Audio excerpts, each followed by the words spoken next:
G'day, my name's Simon Ellis. I'm a livestock and pasture consultant working through the high rainfall areas of South Australia. Today we're going to look at monitoring pasture and how to assess when your stock need to be taken out and how to look after the pasture for the rest of the summer. All right, so when's a pasture finished?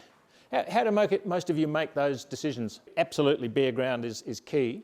But from a pasture point of view, if you graze plants too short, they can actually be exposed, particularly perennial grasses, they can actually get sunburnt.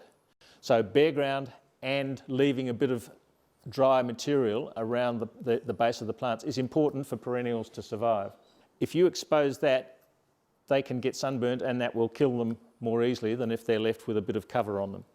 Look, here's a lovely free ruler for all who would like them. These are provided by Meat and Livestock Australia. And if you look at on this side, there is it's basically just a ruler, but beside that it gives the kilograms of dry matter per hectare. And on the reverse side, and I won't go into the detail of it, but it gives you how many kilograms per hectare different classes of animal need.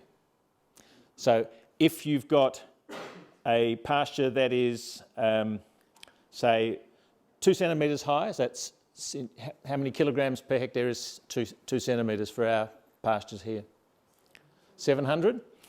So if you turn over, you can see that 700 kilograms is not enough for a lactating ewe or cow or horse.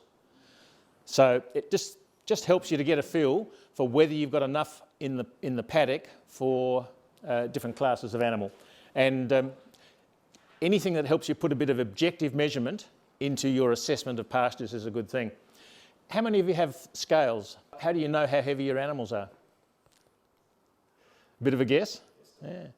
So when you're setting dose rates for things like drench, those sorts of things, so weighing is important for the animals. Some sort of objective measurement is important for the pastures.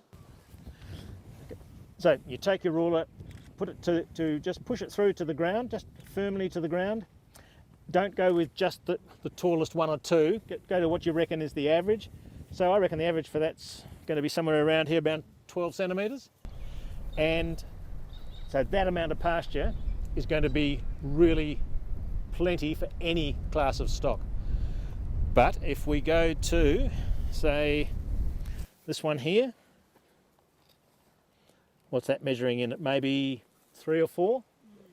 Okay, 3 or 4 centimetres is 1,000 kilograms on the front there. Then you go to the back and you find that, for example, a lactating cow with a 2-month-old calf on this quality feed needs at least 2,200 kilograms. If you do walk across a paddock and do that, say 20 times, do an average, and then you work out whether that's enough feed, whether you need to put a bit of hay out as well, or whether in fact no, that's fine. These rulers are good for green feed. They really don't have a lot of relevance for dry feed. Okay, so I just mentioned that. So that's for green pasture, not for dry pasture, and the reason is because of the variability of the quality. If you're going to use confinement areas, make the decision, make the call early. You can always let them out back into the paddocks later on if you find that you were a bit too conservative, but once the feed's gone, it's gone. That's when you want to stop grazing, when there's not much feed left, but the bare patches haven't started to develop. There's no point waiting till it gets to there.